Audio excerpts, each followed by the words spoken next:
বন্ধুরা সব কেমন আছো? আমরা সোনার লাইনের ছেলেরা তো আমাদের মারা টাইম টেবিলে কোনো ঠিক নেই।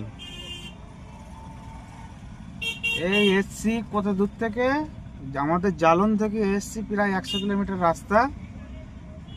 এসে এখানে শোরুম থেকে কিছু মাল কেনার আছে, কিনে এইখান থেকে যাব লখনৌ। এইখান থেকে যাব লখনৌ। লখনৌতে মালটা আজকে বিয়েবাড়ির ব্যাপার আছে, বরযাত্রী।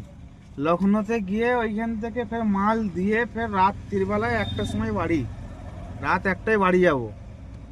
তো সারা দিনটা আমাদের এই গাড়ি ঘোরাতে চলে চলে এতেই আমাদের পুরো একদম জীবন শেষ। সোনার লাইনে ছিল তো ভাই, কি আর বলবো, কাজের কোনো টাইম টেবিল নেই।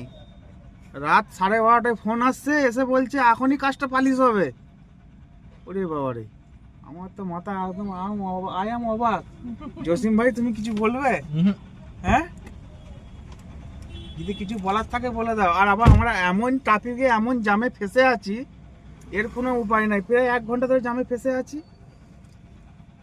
বলবো, আমার তো সেই মজা আসছে, সেই মজা।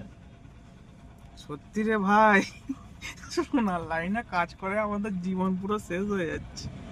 গাড়িটা বন্ধ করে দেবো? বন্ধ করে দাও, চাপ নাই। এখন জামেতে আমরা বসে আছি, যেমন এইখান থেকে শোরুমে যাব, কিছু মাল কেনাকাটা করবো।